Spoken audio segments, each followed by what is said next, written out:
Praise God. Bwana Yesu asifiwe. Mungu ni mwema. God is good. Na kila wakati. All the time. Amen. Amen. Salimia mmeketi na mwambie karibu katika ibada ya siku ya leo. You can greet your neighbor and welcome him in the presence of the Lord today. Amen. Amen.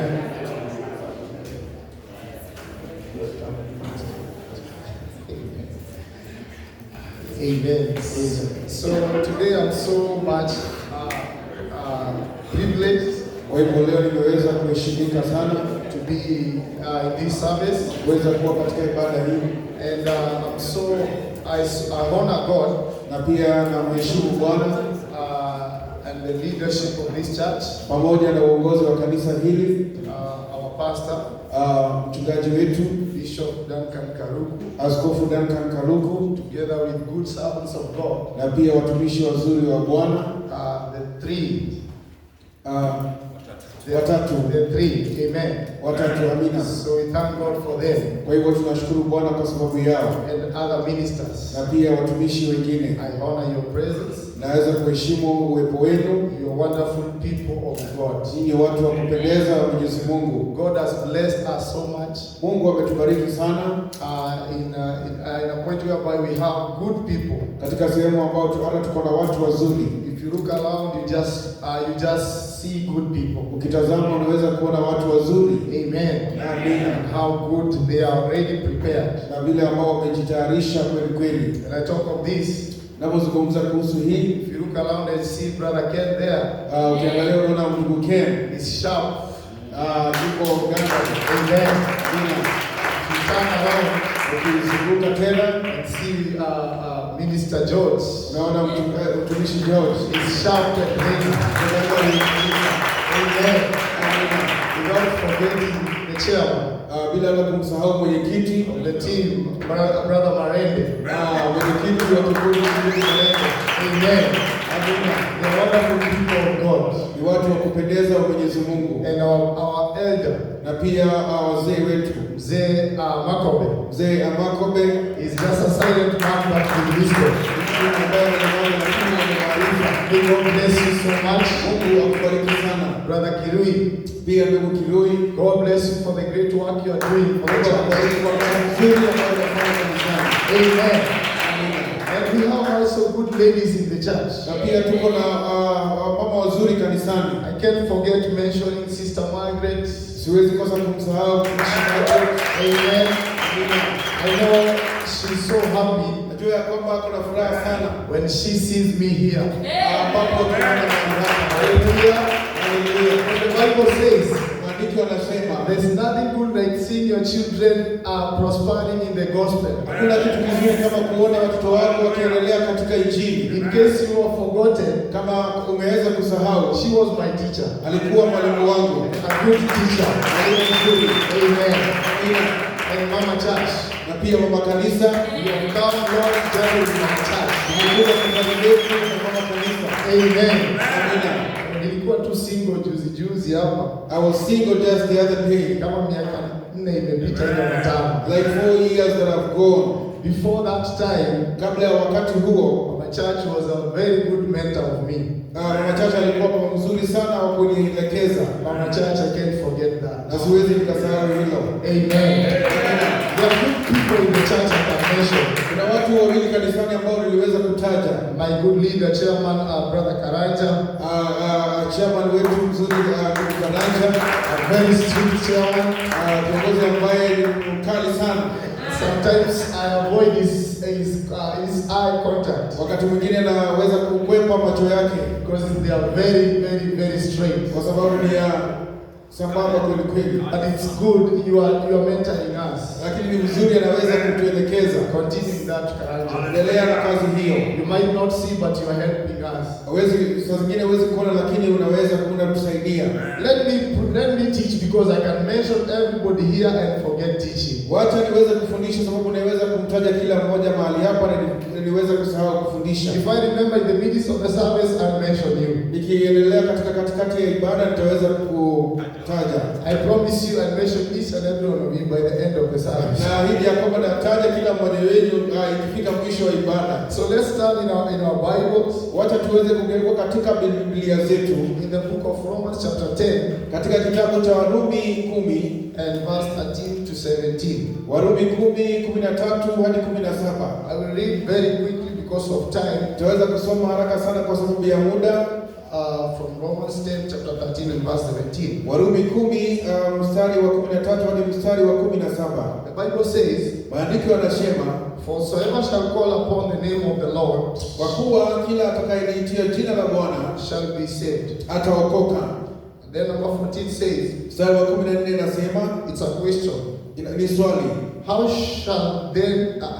then shall they call on him in whom they have not believed? Basi wamwiteje yeye wasiyemwamini? And how shall they believe in him of whom they have not heard? Tena wamwaminije yeye wasiyemsikia? And how shall they hear without a preacher? Tena wamsikieje pasipo mahubiri? And how shall they preach except they be sent? Tena wahubirije wasipopelekwa? As it is written, kama vile ilivyoandikwa, how beautiful are the feet of them that preach the gospel of peace. Ni vizuri kama nini miguu yao wahubirio habari ya mema. And bring glad tidings of good things. But they have not all obeyed the gospel. Lakini si wote walioitii ile habari. For Isaiah says, kwa maana Isaya anasema, Lord, who had believed our report? Bwana, ni nani aliyeziamini habari zetu? Then 17 says, mstari wa 17 inasema, but so then faith cometh by hearing, and hearing by the word of God. Basi imani chanzo chake ni kusikia, na kusikia huja kwa neno la Kristo. God, I come before you this present, Lord Jesus. I humble myself before you, Lord Jesus. May you come and use me in a mighty way, Lord, that I can be able to divide this word. I pray, Lord Jesus, that you may be with us, even to the listeners that are going to listen to this word. May you, God, bless them. Oh God, I'm just a vessel, Lord Jesus.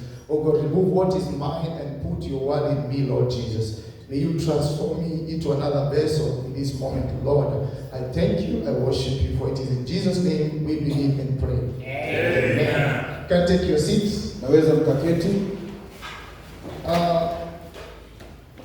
I am a teacher.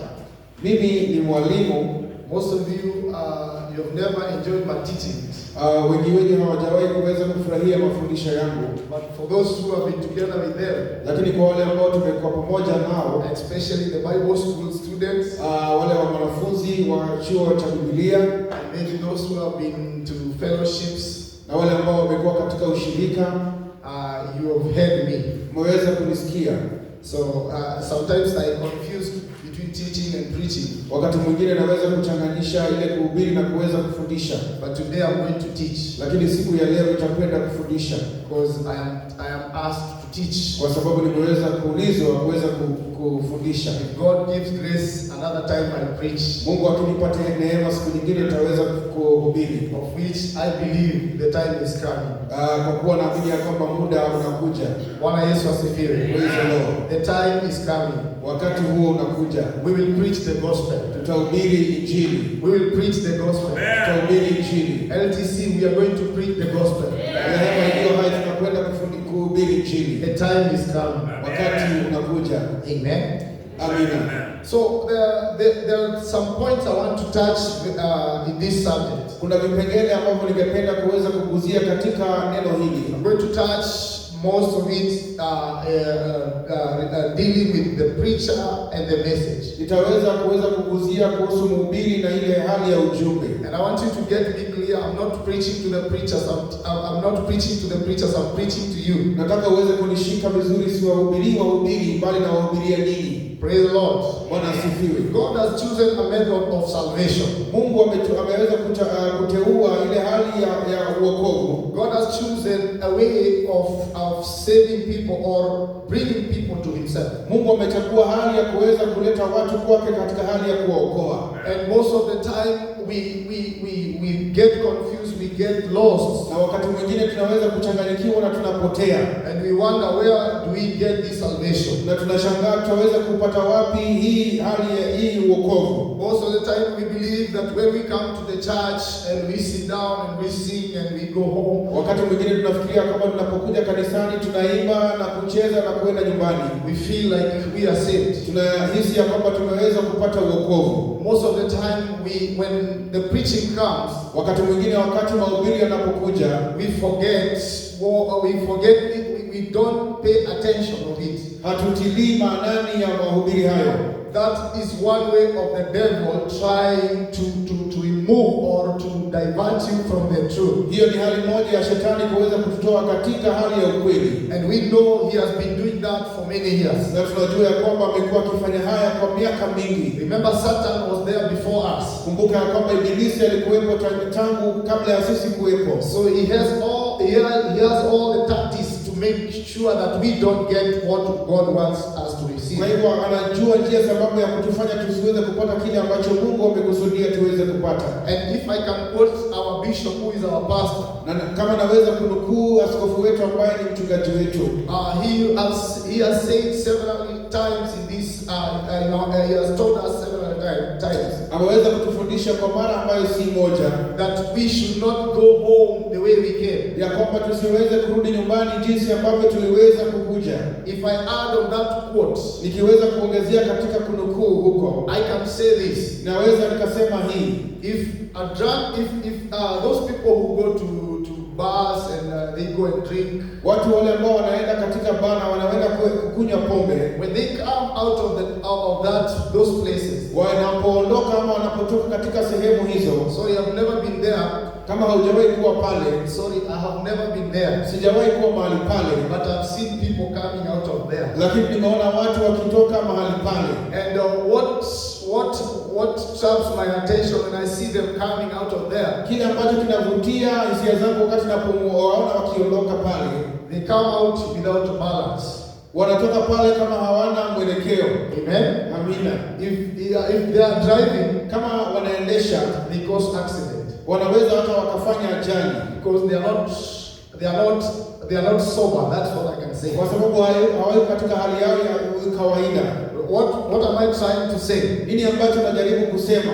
Even us, sisi pia, we are in our best place. Tuko katika mahali petu palio pazuri zaidi. We are enjoying this place. Tunaweza kufurahia mahali hapa. And we need to be different when we come out of that door. Tunahitaji kuwa tofauti tunapoondoka katika mlango huo. People should know the difference between your coming in and your going out. Watu wanastahili kujua kuja kwako ndani na kuondoka kwenda nje. Let them say that this person he has been somewhere. Wacha waseme ya kwamba huyu mtu kuna mahali ambapo ametoka. I thank my elder Pastor Bar. Namshukuru mzee Obara, because sometimes he's so much powerful on that. Kwa sababu wakati mwingine yako katika njia kuu anasema kuhusu hiyo. Some point I even try to tell you mzee enda polepole. Wakati mwingine namwambia mzee aende polepole. But then sometimes we could sing here.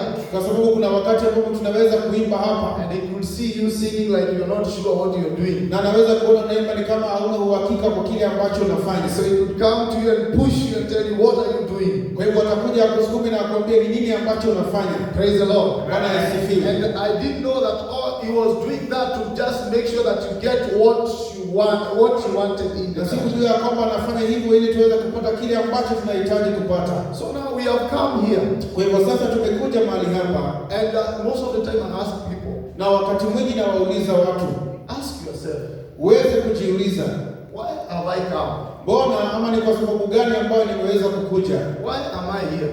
Je, mbona niko mahali hapa?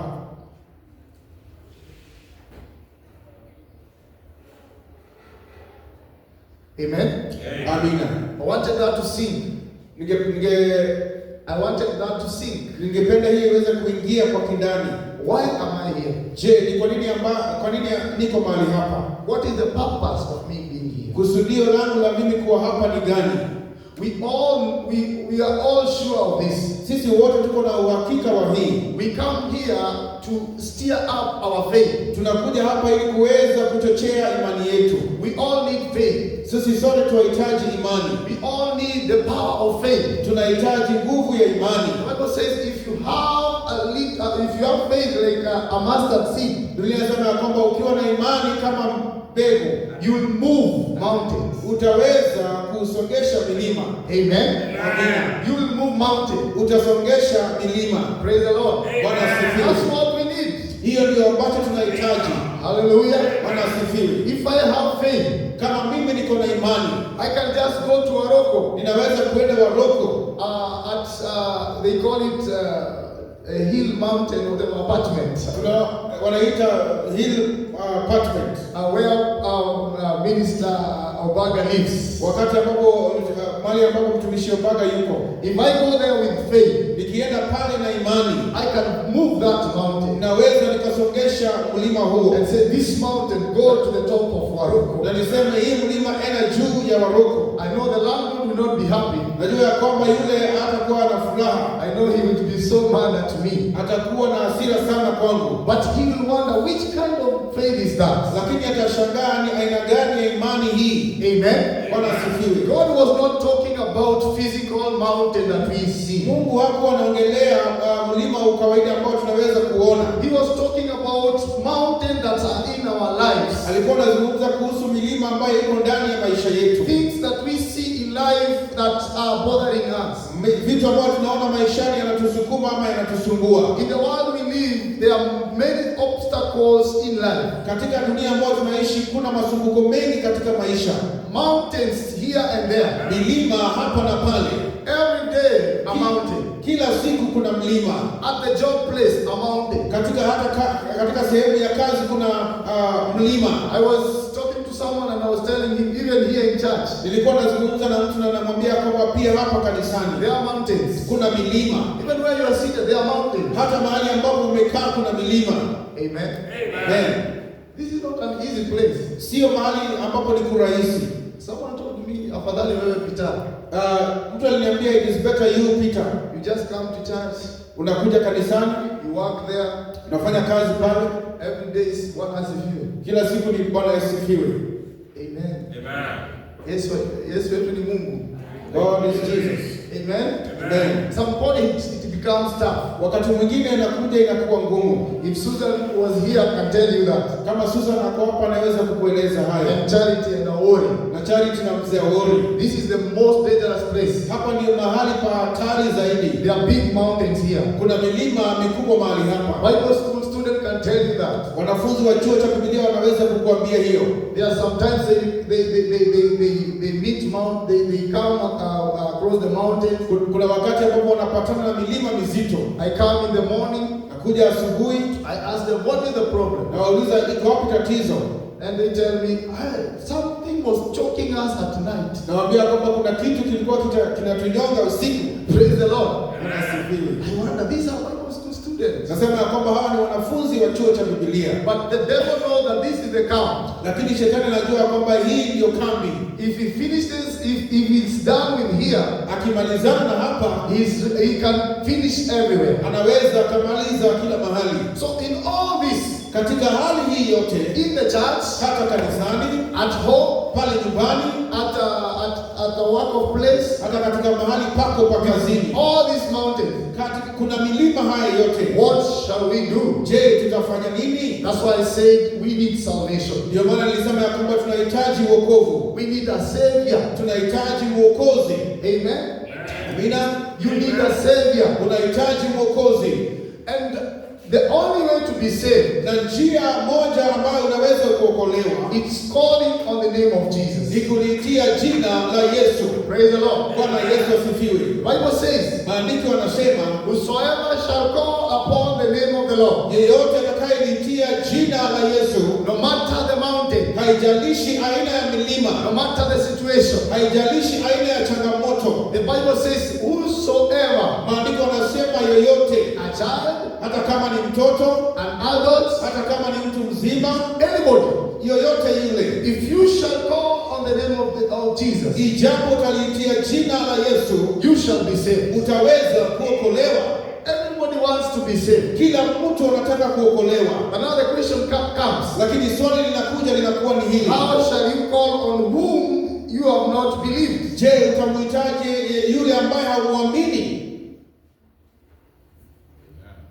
Amen. Amina. How shall you call on someone who don't believe? Je, utamwitiaje mtu ambaye hauna imani kwake? I can just be courageous and say, Brother Malende. Naweza kusema kwa ujasiri ndugu Malende, because I know him. Kwa sababu namjua.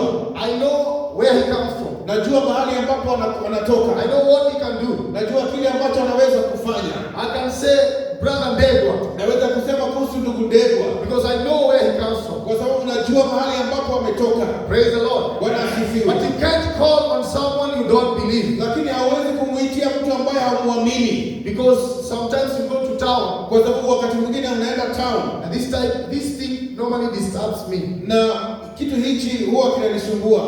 You know there are many Peter. Unajua kuna Petero wengi. So everybody, anywhere I hear Peter. Kwa hivyo kila mtu hapa Peter. If they call Peter, I just turn around and say, oh. Wakiita jina langu naangalia nasema oh. And I ask myself, who is that who knows me even in town? Na najiuliza nani huyu ambaye ananijua hapa pia town? And then I come to them and I say, okay, did you call me? Na anakuja kwao nasema, je, uliweza kuniita? I say, no, I don't know you. Who are you? Anasema kwamba hapana, sikujui. Wewe ni nani? Because they don't know me. Kwa sababu hawanijui.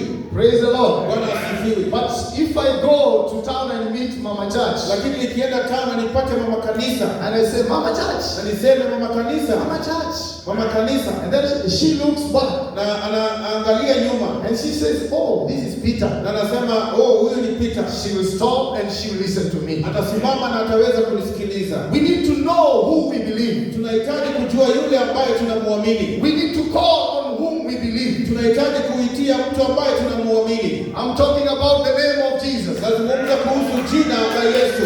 And sometimes we just call the name but we don't believe in the name. Wakati mwingine tunaitia jina hilo lakini hatuliamini hiyo jina. Amen. Amina. And I'm so thankful because we have good preachers in the house. Na nashukuru Mungu sababu tuko na wahubiri wazuri katika nyumba. I miss Pastor Charles. Namkosa mchungaji Charles. I miss Pastor Joseph. Namkosa mchungaji Joseph. I miss my bishop. Namkosa askofu. Amen. Amina. Do you feel something? Je, unahisi jambo when you see bishop is not here? Unapoona kwamba askofu yuko mahali hapa? Yes, I feel something is wrong. Nahisi ya kwamba kuna kitu ambacho si kizuri. Yes. Amen. Amina. When Mzee Obara is not there, wakati Mzee Obara hayuko, I miss something. Nakosa jambo. Amen. Amina. Praise the Lord. Bwana Yesu asifiwe. And that's where we need them. Na hapo ndio mahali ambapo tunawahitaji. Because the Bible says, kwa sababu Biblia inasema, how shall you believe without hearing? Je, utaaminije bila ya kusikia? You need to hear something. Lazima uweze kusikia jambo for you to believe. Ili wewe uweze kuamini. You can't just believe without hearing. Hauwezi tu kuamini bila kusikia. I'm talking about Romans chapter 10 and verse 13 to 17. Nazungumza kuhusu Warumi 10:13 hadi 17. How shall you believe on whom you have not heard about him? Je, utamwamini je yule mtu ambaye haujasikia kumhusu yeye? When it comes to preaching, wakati inapokuja katika hali ya kuhubiri, usingizi inakuja kidogo. There is a bit of slumber. Unalala and you sleep. Unaamka and you wake up. Unasikia bishop anasema amkeni tuombe. And you hear bishop saying, rise up on your feet, you want to pray. There are good people who normally wait for that point. Kuna watu wazuri ambao huwa wanangojea katika sehemu hiyo. May you stand with me, let's pray. Simameni pamoja nami tuweze kuomba. They say, oh, okay.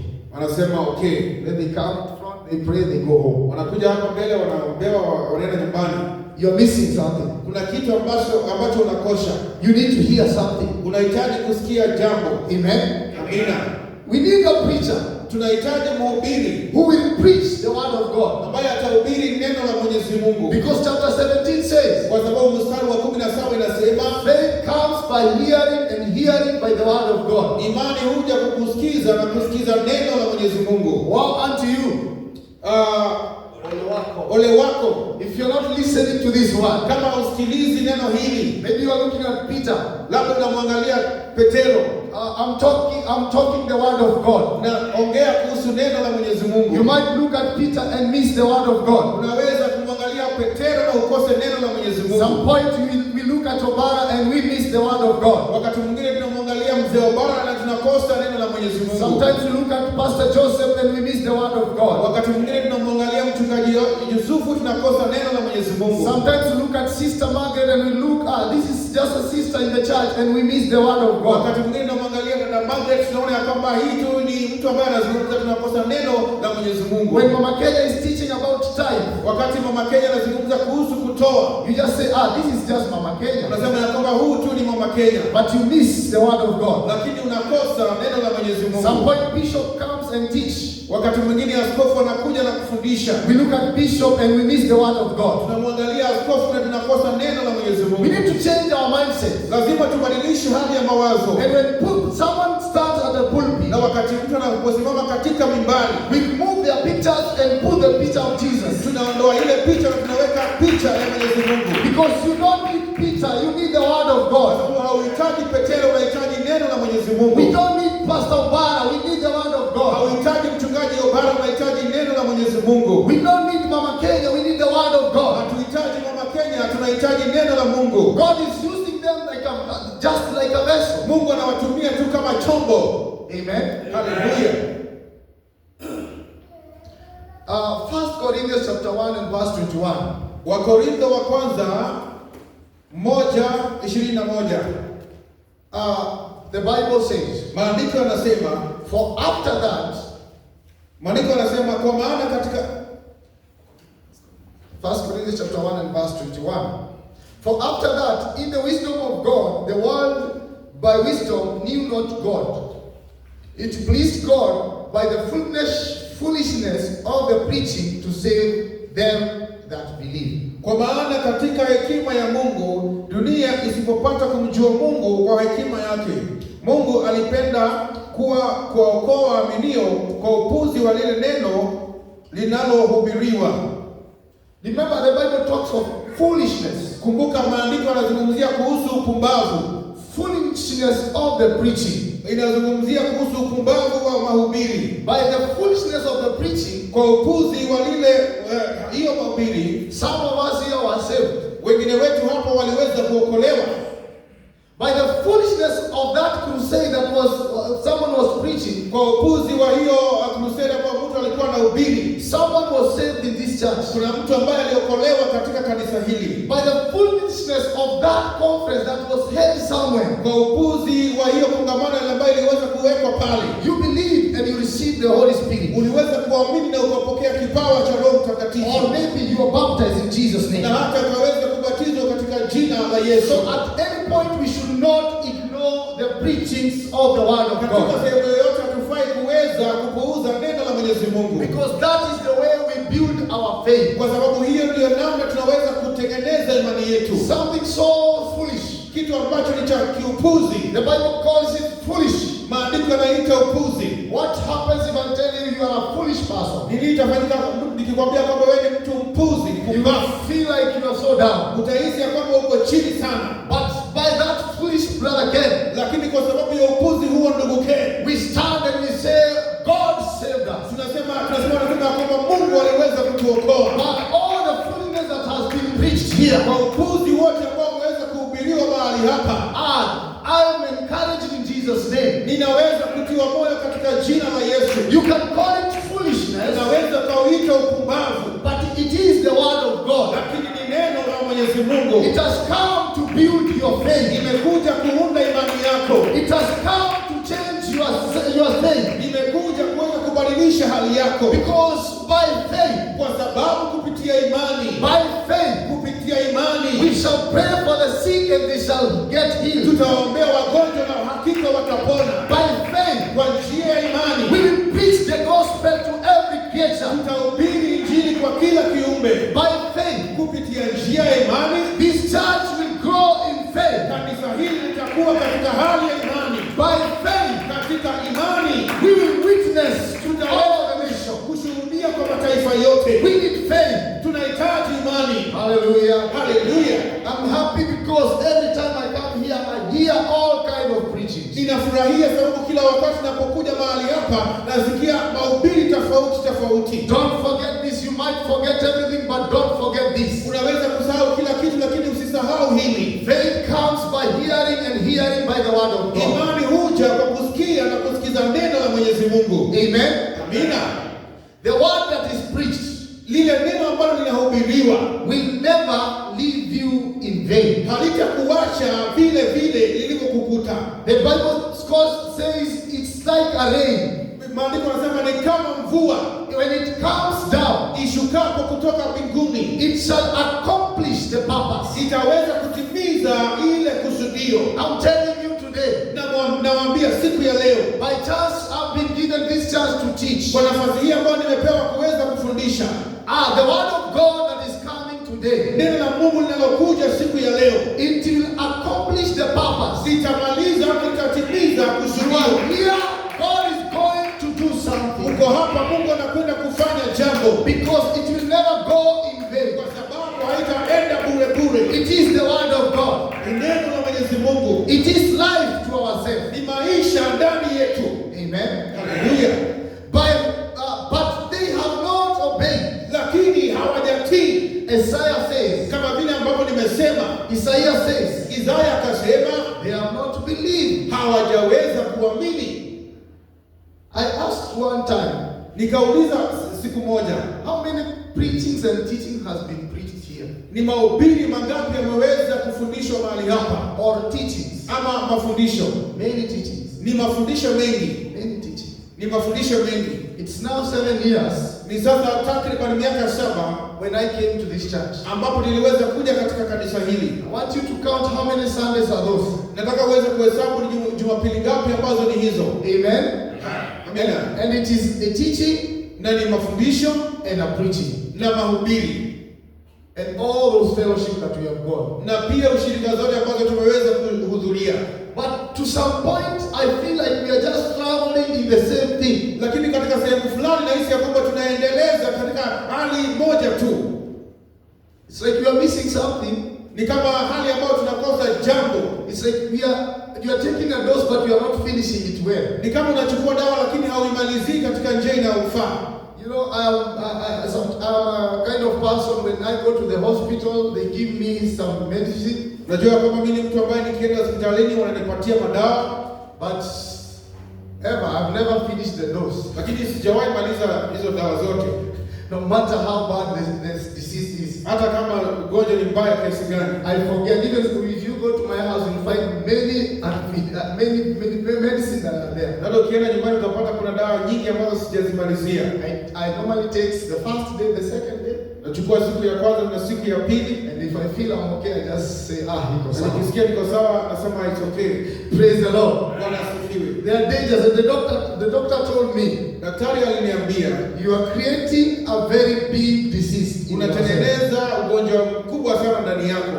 Some days it will bring you down. Na wakati mwingine utaweza kukuweka chini. Because I'm just piling up the disease. Sababu najaza ile magonjwa. Brother Ken can tell you that. Ndugu Ken anaweza kuelezea hilo. Because maybe he knows about that. Labda najua kuhusu hilo. And Rachel. Na dada Rachel. Praise the Lord. Bwana asifiwe.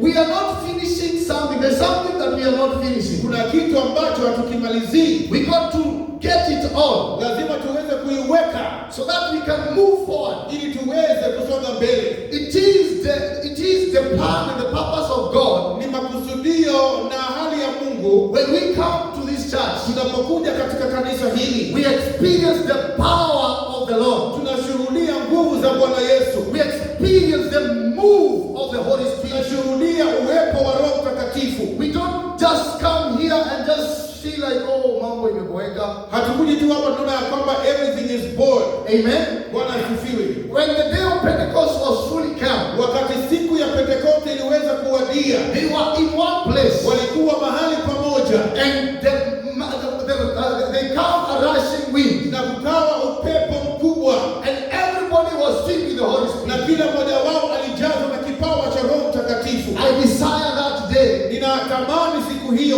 when all of us, wakati sisi zote, even the Sunday school class, hata watoto wa shule ya Biblia ya Jumapili, that will swim into the Holy Spirit ambao wataweza kuogelea katika Roho and pray in tongues, na waweze kuomba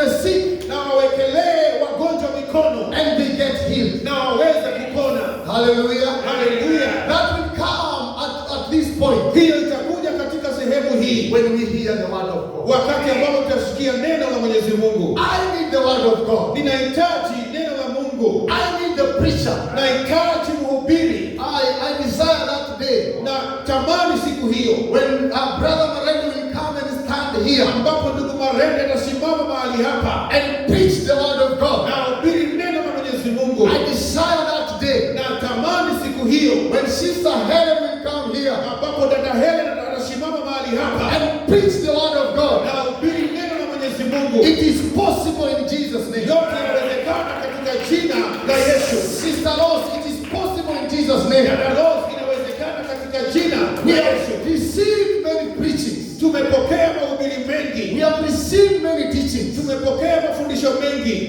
Si mtoto akikula sana anakuwa na ile kitu tunaita utapia mlo. When a child feeds too much, he has kwashiorkor. Amen. Amen. Si anahitaji kufanya exercise na kutembea hivyo. Needs to do exercise and walking. Amen. Amen. Last week nilienda Bungoma. Last week I was in Bungoma. Nisikuenda tu, niliomba ruhusa kwa mchungaji. I borrowed permission from the pastor. Na nilikuwa ninahubiria watu 300. And I was preaching to 300 people. Amen. Amen. Wote wamekaa chini, watu wazima, si watoto. All of them have sat down. They are elderly people. Na kati ya hao watu 300, And among the 300 people, watu 17 17 of them, walipata uponyaji katika jina la Yesu. they received healing in Jesus' name. Amen. Amen. So nikarudi nikakaa chini. So I came and sat down, Sema kumbe tuko na nguvu. and I said that we have the power, Kumbe Mungu ametujalia uwezo. that God has given us the power. Ni vile tu tunaona ni kama hatujajaliwa. It is just like we see that we are not empowered. Tumesikia mafundisho hapa. We have heard the preachings here. Tumesikia mahubiri hapa. We've heard the preachings here. Ni wakati sasa wa kutoka na kwenda kuipractice. It is time to go and to start practicing it. Praise the Lord. Praise the Lord. I'm not teaching you this to tell you that you don't have the word of God. Sifundishi ili kuonyesha ya kwamba hamna neno la Mwenyezi Mungu. You have faith, I know. Najua ya kwamba mpo na imani. I know you have faith. Najua ya kwamba mpo na imani. There is this day that one of the sisters in this church called me. Kuna siku ambao dada mmoja wa kanisa hili aliweza kunipigia simu. You know, they call me Pastor Peter. Ananiita mchungaji Peter. But siku itafika nitaitwa Pastor kamili, lakini ngojeni kwanza. But a day is coming, I'm going to be called pastor, but it is, Msiniletee trouble. don't bring trouble. You know, this day we were walking with Bishop, Kuna siku ambayo tulikuwa tunatembea na askofu going to Quickmart. tukienda Quickmart. When I go there, they call me Reverend. Nikienda pale wananiita Reverend. So they say, Reverend. Sasa wakasema Reverend. Bishop look, Na askofu akaangalia. say, Mungu saidia sijui. Say, God help. Praise the Lord. Bwana asifiwe. Bwana asifiwe. Praise the Lord. Outside there, they see a reverend. Pale nje wanamuona Reverend. Not one time that Brother Ken has gone to those sections and they call him pastor. Si mara moja Ken ameenda pale na wamuita mchungaji.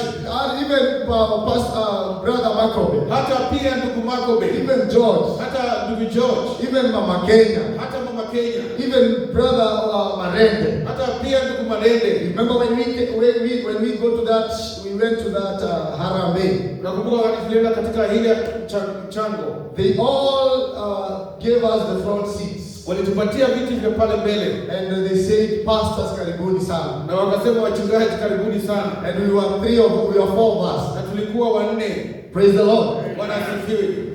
They see something in us. Waliweza kuona kitu ndani yetu. They are seeing something in you. Waliona kitu ndani yenu. Even at the place of job, I know. Hata katika sehemu zenu za kazi najua. How many times have they told you to pray? Ni mara ngapi wamewaambia muombe? Because they can see something in you. Kwa sababu wanaweza kuona kitu ndani yenu. I've come to tell you. Nimekuja kueleza. You have something in you. Uko na kitu ambacho uko ndani yako. Go and put it into practice. Enda na ufanyie mazoezi. You have the word of God in you. Uko na neno la Mwenyezi Mungu juu yako. Just increase your faith. Enda na uongeze imani yako. And it will be done in Jesus' na name. ikafanyika katika jina la Yesu. Amen. Amina. Bwana asifiwe. Praise the Lord. Hallelujah. Hallelujah. The Bible says in Hebrews chapter 11 and verse number 6. Maandiko yanasema katika kitabu cha Waebrania, but without faith it is impossible to please him. Pasipo imani haiwezekani kumpendeza Bwana. For he that comes to God, kwa sababu yule ambaye anakuja kwa Bwana must believe that he is, lazima aamini ya kwamba yeye yupo, and that he is the rewarder, na kwamba yeye ndiye anayepeana zawadi of them that diligently seek him. Kwa wale wanamgoja katika haki. I tell you, in our church here, nawaambia hapa katika kanisa letu hapa, we have people who are diligently seeking the word of God. Kuna watu ambao wanatafuta neno la Mwenyezi Mungu. There are people here. Kuna watu hapa. There are people who are ready. Kuna watu ambao wako tayari to receive God every time. Kumpokea Bwana kila sehemu, kila sekunde. They seek the face of God. There are people who pray here. Wanatafuta uso wa Bwana. Kuna watu ambao wanaomba mahali hapa. But I'm telling you today, lakini nawaambia siku ya leo, he is your rewarder today. Yeye ndiye anayekupea zawadi. He will reward you today. He will reward you today. Ataweza kukupa zawadi siku ya leo. Hallelujah. Hallelujah. I'm telling you, ninawaambia, in case you are not sure, kama hauyuko na uhakika, the only thing you need to do, kitu ambacho unahitaji kufanya, you need faith in your life. Unahitaji imani ndani ya maisha yako. Because it is impossible to please God without faith. Sababu haiwezekani kumpendeza Bwana bila imani. We want to lift up our hands. Tunahitaji tuinue juu mikono yetu and say, na tuseme, God, we are here. Ya kwamba Bwana tuko mahali hapa. We have been seeking on your face. Tumekuwa tukitafuta uso wako. Now it is time to reward us. Sasa ni wakati wa kututuza. Bwana asifiwe. Praise the Lord. I'm telling you, we will preach the word of God. Nawaambia tutahubiri neno la Mwenyezi Mungu without fear. Bila kuogopa. Without fear. Bila kuogopa. I'm teaching this with a lot of confidence. Na hubiri hii nikiwa na ujasiri mkubwa. Because my pastor, kwa sababu mchungaji wangu, is ready. Yuko tayari. And you, are you ready? Na je, wewe uko tayari? Huh? Sister Diana, are you ready? Uko tayari? Amen. Amina. Pale Deep Sea. There in Deep Sea. Wacha wajue imani. Let them know the faith of Diana. Amen. Praise the Lord. Wakuletee mtu ni mgonjwa. Let them bring a person that is sick. Muombe katika jina la Yesu. You pray for him or her in Jesus' name. Akipona, when he receives or she receives healing, the whole of Deep Sea, Deep Sea yote, watatafuta dada Diana. They will look for Sister Diana. Amen. Amen. Bwana Yesu asifiwe. Praise the name of the living God. We need faith that works. Tunahitaji imani inayofanya kazi. It is time that we have talked too much. Ni wakati ambao tumezungumza sana ama tumefundisha sana. Let's now put it in action. Wacha sasa tuiweke katika matendo. I'm happy because Brother Marende was here yesterday. Najua kwamba ndugu Marende alikuwa hapa jana. And he was telling me, Peter, na alikuwa ananiambia Peter, it is time now to put it into practice. Ni wakati wa kuiweka katika matendo. We will not sit down with what we have received. Hatutaketi chini na kile ambacho tumepokea. We will not be comfort with what we have received. Hatutakaa tu katika hali ya utulivu kwa kile ambacho tumepewa. The whole of Nairobi must know that we have faith in Jesus Christ. Nairobi mzima lazima ijue kwamba tuko na imani katika Yesu Kristo. Kangemi should know that there are people of faith in LTC. Tunahitaji kujua kwamba kuna watu wa imani LTC. Let's remove our differences and preach Jesus. Wacha tutoe tofauti wetu na tuhubiri Yesu. Hallelujah. Hallelujah. When we gather here, tunapokusanyika mahali we are one tribe, the tribe of Jesus. Sisi ni kabila moja na Yesu Kristo. When we gather here, tunapokusanyika hapa, we are one church, the church of Jesus Christ. Kanisa moja na Yesu Kristo. Remember, when he comes down, hata wakati anapokuja chini, he will not come to you, he will not come to a different church. Hata kuja katika kanisa tofauti. He will come to a ready church, a prepared church. Atakuja katika kanisa ambayo imejitayarisha. Amen. Amina. Situhubiri injili. Let's preach the gospel. Amen. Amen. Situhubiri injili. Let's preach the gospel. Ni wakati sasa wa kuhubiri injili. It is time to preach the gospel. Dada Helen, Sister Helen, before Pastor Charles afike, before Mchungaji Charles afike, preach the gospel. Hubiri injili. Amen. Praise the Lord. Sister Ann, Dada Ann, before you wait for Pastor Joseph, kabla umngojee mchungaji Joseph, preach the gospel. hubiri injili. The Bible says the preacher, Maandiko yanasema ya kwamba mhubiri, how good are the feet of the preacher? ni ya kupendeza vipi miguu ya mhubiri. Those who bring good tidings. Wale ambao wanaleta, Amen. amen, The gospel of God. wanaleta injili ya Bwana. Amen. Mina, It means that your feet are anointed. inamaanisha kwamba miguu yako imeweza kupakwa mafuta.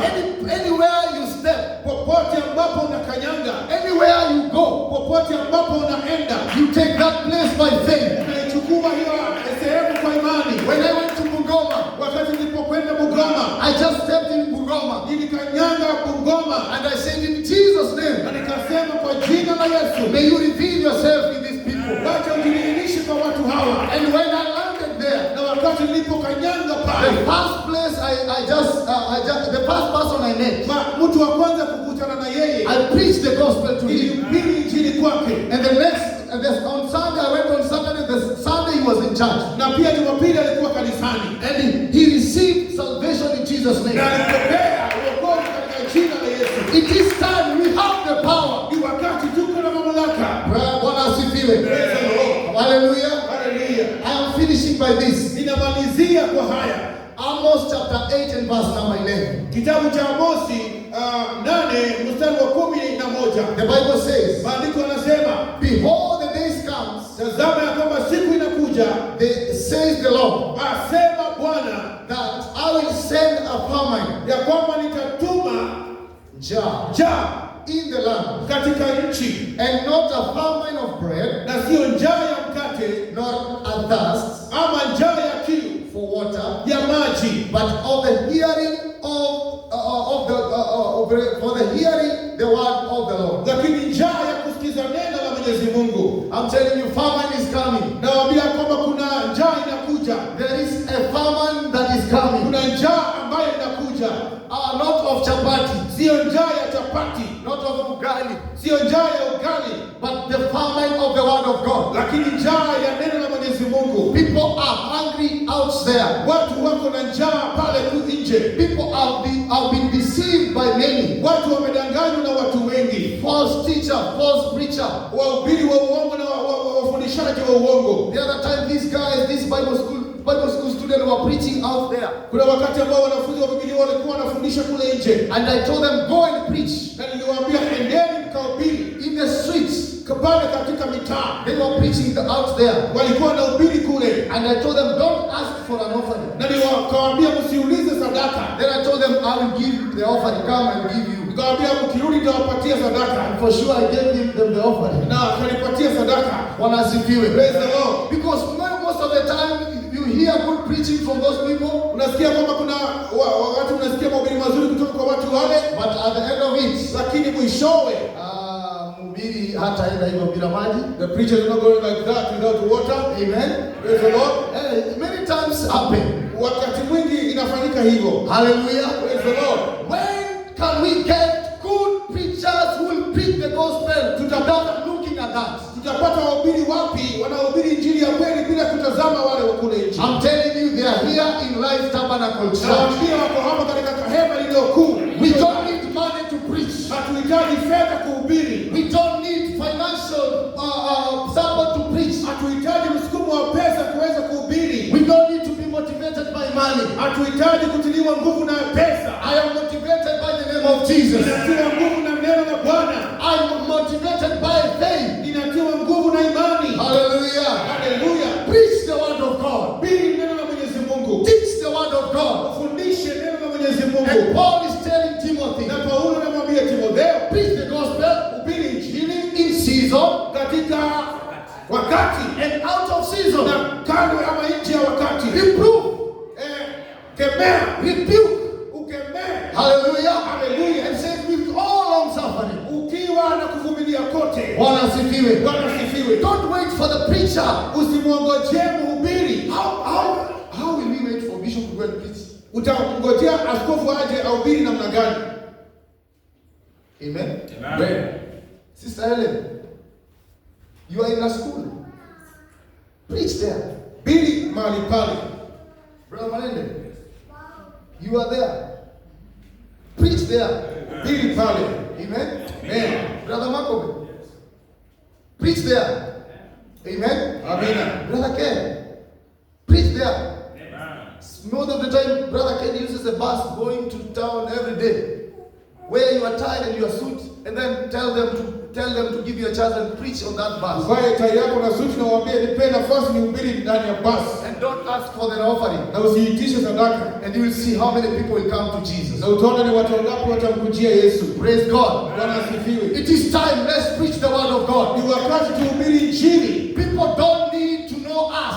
Watu hawahitaji kutufahamu. They want to know Jesus. Wanataka kumjua Yesu. We are not bringing them to us. Hatuwaleti kwetu sisi wenyewe. We are bringing them to Jesus. Tunawaleta kwake Yesu Kristo. Bwana Yesu asifiwe. Praise the Lord. So we at this point whereby people are in anger of the word of God. Kwa wakati huu ambapo watu wako na njaa ya neno la Mwenyezi Mungu. This is the time that God is preparing his army. Hii ndio wakati ambapo Yesu anatayarisha jeshi lake. This is the time that God is preparing for the preacher. Ni wakati ambapo Mungu anamtayarisha mhubiri. And let me tell you, na wacha niwaambie, there's a difference between a preacher and a pastor. Kuna tofauti ya mhubiri na mchungaji. Right now I'm a preacher, I'm not a pastor. Sasa hivi mimi ni mhubiri, si mchungaji. A pastor is a shepherd. Mchungaji ni yule ambaye anachunga kondoo. Bishop is the pastor. Askofu ndiye mchungaji. But we are preachers. Lakini sisi zote ni wahubiri. We can preach the word of God. Tunaweza tukahubiri neno la Mwenyezi Mungu. Amen.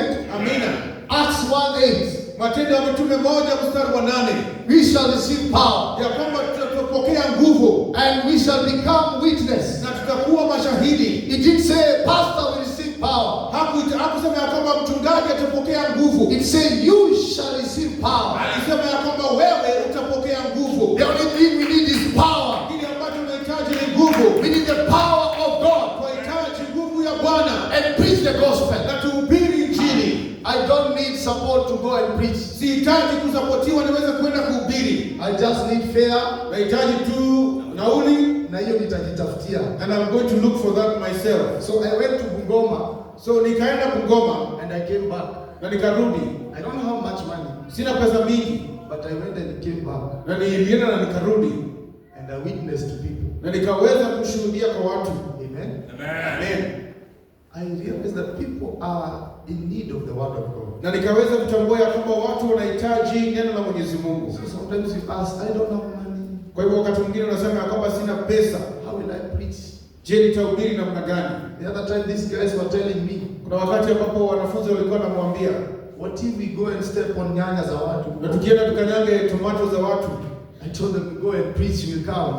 And I told them, enda mhubiri na nitakuja. Because every time you need money in your pocket to preach. Kwa sababu kila wakati unahitaji pesa ili uweze kuhubiri. But friend, let's not wait for money. Wacha tusiongojee pesa. Let's not wait for all public address to go and preach. Wacha tusitegemee hivi vyombo tuweze kuhubiri. It is time to preach with money, without money. Let's preach the word of God. Wakati wa kuhubiri palipo na pesa na wakati hakuna pesa. Like Tabernacle Church, let's preach the word of God. Hema iliyo hai tumhubiri Yesu Kristo. And let me repeat this again. Na wacha niweze kurudia hii tena. Let's remove the differences. Who is this, who is that, and preach the word of God. Tuondoe tofauti, huyu ni nani na huyu ni nani, na tuhubiri injili ya Bwana. We are one family. Sisi ni familia moja. When I come to this church, ninapokuja katika kanisa you hili, will not know that I'm a Luya. hauhitaji kujua kwamba mimi ni Mluya. Because I speak Kikuyu very fluent. Naongea Kikuyu katika fasaha. You will not believe that I am a Kalenjin. Hauwezi amini ya kwamba mimi si Mkale. Amen?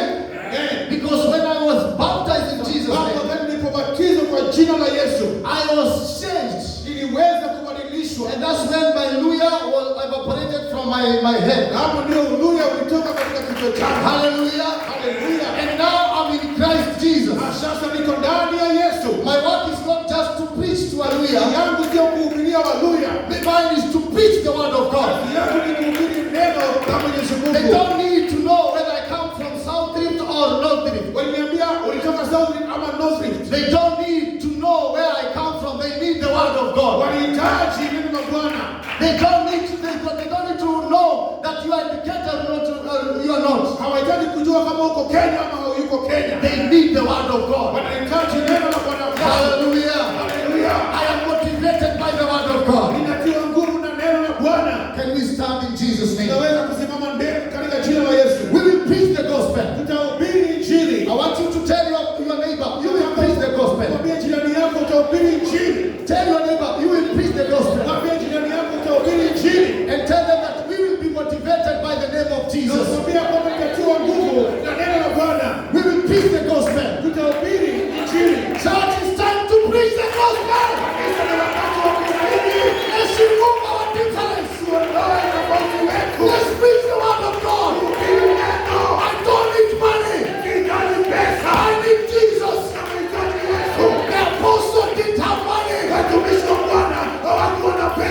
preach the gospel of God. walihubiri neno, I will preach the gospel. nitahubiri Injili, The light of God. nitahubiri. Hallelujah. Haleluya. May God bless you in Jesus' name. Bwana awabariki. Hallelujah.